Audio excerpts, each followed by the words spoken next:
This is Anglia with the news for the East and West.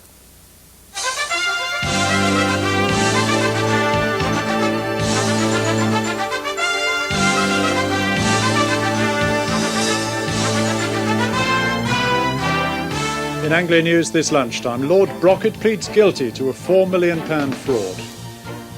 A man's killed as his car crashes into a pub. 7 drinkers are injured.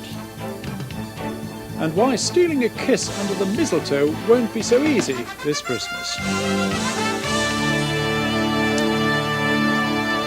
Hello, good afternoon. The Hertfordshire peer Lord Brocket has today admitted taking part in a £4.5 million classic car fraud. He was told by the judge that he could expect a prison sentence when the case is finally dealt with in the new year. Patrick Davies reports. Looking strained and worried, Lord Brocket arrived at Luton Crown Court this morning. He was facing a charge of conspiracy to defraud, following the disappearance of classic Ferraris from his ancestral estate at Brocket Hall. Once in court, in an unexpected development, he admitted the charge. Today, Judge Daniel Rodwell QC told the 43-year-old peer that only a custodial sentence could be passed, but said the length of that sentence could be determined by pre-sentence report. After the case, Lord Brocket had this to say. My solicitor's given a statement. I'd rather not say anything at the moment. Other than when the full facts are known, then I think you might understand a little bit more about it, but I'd rather not say anything at the moment. The case was adjourned for 28 days. Lord Brocket was granted bail. A motorist has been killed and 7 people have been injured after a car crashed into the front of a crowded public house near Bury St Edmunds. The accident happened at the Bennett Arms in Rougham just before closing time. Lindsay Brooke reports. There were about 20 people taking part in a crib game at the Bennett Arms in Rougham at about 10:20 last night. The league match had just finished when the car crashed through the front wall and window. People were sent flying across the room as the car came to rest with just its back wheels still on the road outside. As I came in the door, all I could see was smoke, dust, I don't know what it was, and people injured, bleeding and screaming. It was horrific. 4 people sitting at a table by the window took the full impact of the crash. They were thrown to the back of the bar. One person who was sitting at the table says he doesn't know how he got out alive. The motorist died in the accident. 7 people were taken to hospital. I didn't see it, but they told me they were just thrown across the room. One man's head went through the glass in the door. One neighbour said she heard a car race past at high speed seconds before the accident. Bedfordshire Health Authority has taken over the running of a nursing home at which police are investigating the suspicious death of an elderly woman. Detectives were called to Tilsworth House in Tilsworth after the death of 86-year-old Ethel Greenhalgh. They're also examining 5 other deaths at the private home. A former member of staff has been questioned by police. The Health Authority has successfully applied to magistrates to take over the running of the home.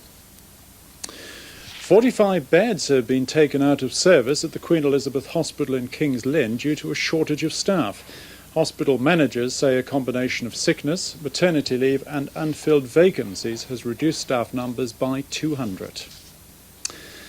A blind dog from Wyboston on the Bedfordshire border with Cambridgeshire has had her sight restored and is now so well she's training for obedience competitions. Diane Stradling reports. Earlier this year, it would have been impossible for Fern to carry out this simple training exercise. Hereditary cataracts in both eyes had been diagnosed when she was just 2.5, and by spring of this year, she'd gone completely blind. In May, surgery at the Small Animal Hospital in Newmarket restored sight in one of Fern's eyes. Then, in September, a second operation produced, in owner Nicky's opinion, little short of miraculous results. I'm so pleased that she's got this degree of sight back. I mean, she's in every respect now, she's a normal dog again for me.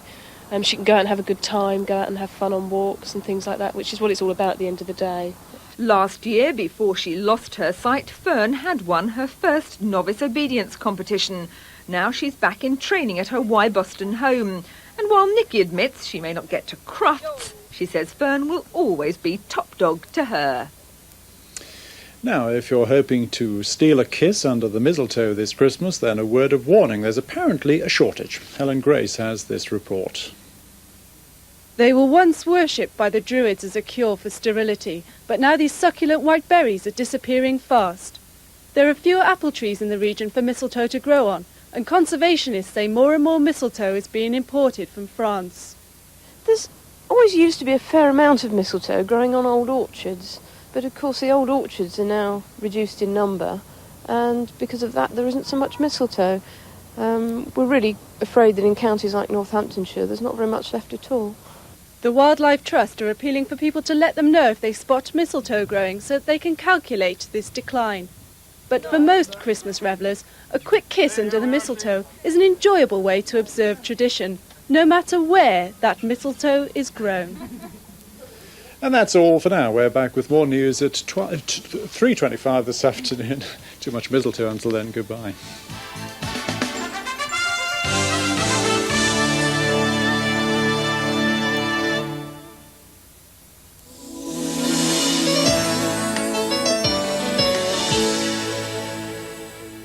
Hello, good afternoon. So it looks we've got quite a battle developing over the next few days between cold air moving down from the north and much milder air trying to come up from the south.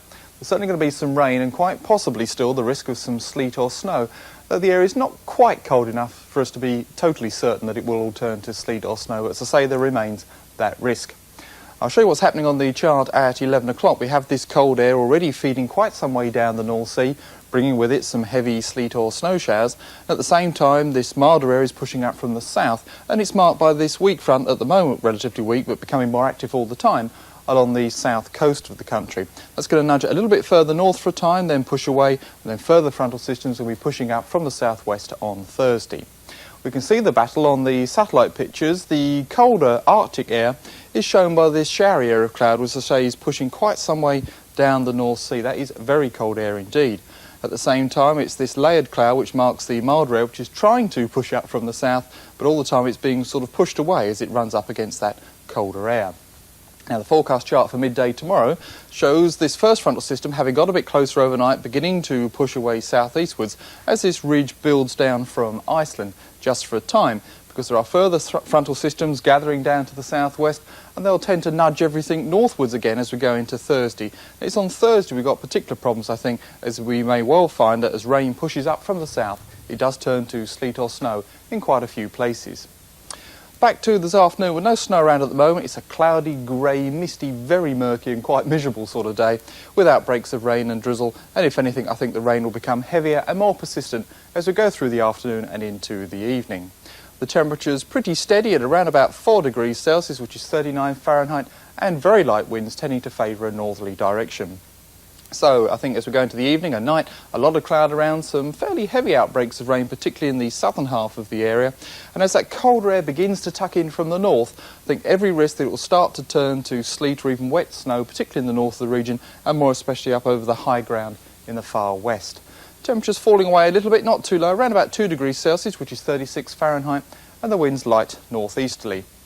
So then into tomorrow morning, well again, a lot of cloud, a rather grey and gloomy start to the day, outbreaks of rain, and from more central and northern parts northwards there could even be some sleet or wet snow. That gradually pushing its way southwards as we go through the day, brightening up just a little bit in the north, but then late on in the day, 1 or 2 wintry showers will start to affect the Norfolk coast. A cold day, 3 Celsius is 37 Fahrenheit. The wind's picking up from the northwest, making it feel even colder. Then on Thursday, I think we'll find rain, sleet and possibly snow spreading in.